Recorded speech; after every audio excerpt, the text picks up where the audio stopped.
စိတ်ငြိမ်းချမ်းမှုရသူနဲ့မရသူအကြောင်းတရားဒေသနာတော်ဒီကနေ့ညဓမ္မသဘင်ခန္ဓာကိုရွှေဘုန်းတော်သခင်ရှင်တော်မြတ်ဘုရား၏မဟာကရုဏာကုံကိုအာယုပြုကာတိကျူဖွဲ့ဆိုအပ်သောဝန္ဒနာပနာမအာတိတဂါထာကိုရွတ်ဆိုပူဇော်ခြင်းဖြင့်စတင်ကြရအောင်ယောကပံကောတိဟိပိယပမေယံကာလံကရွန်တော်တိဒုက္ခရာနိခေရံကတောလောကဟိတယနာထောနမောမာကာရုဏိကတတတယောနာထောဝိနိယမြာစွာတတ္တဝါဤချမ်းသာစီးပွားလိုလားတောင်းတကုံပေါင်းခါသဖြင့်နာထမြညာ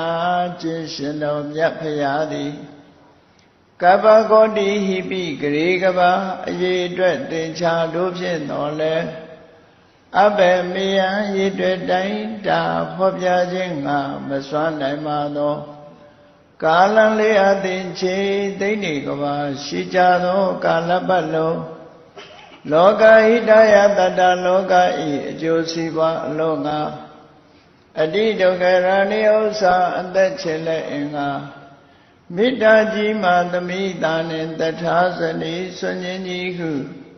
ချက်တိထဝေငါးသွဲအစုအလုံးခဲရင်တော်မူတို့ကို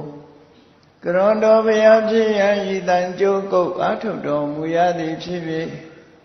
ခေရန်လက်ချေမျက်လုံးအသက်ဆုံးလည်းရဲ့နှလုံးစိတ်ဝံကိုရောဤပင်မခြင်းတို့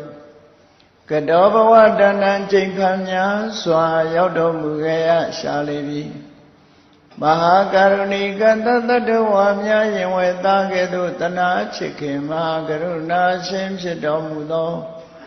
တသနာတသဝိနည်းများစွာတတ္တဝါဤ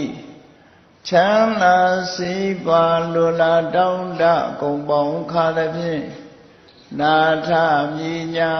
ထိုရှင်တော်မြတ်ဖရာအားနမောယုတိပြောင်းပြော့မှန်ကိုလျော်၍ကရောယုကျိုးရှိခိုးခြင်းသည်အထုဘဝတု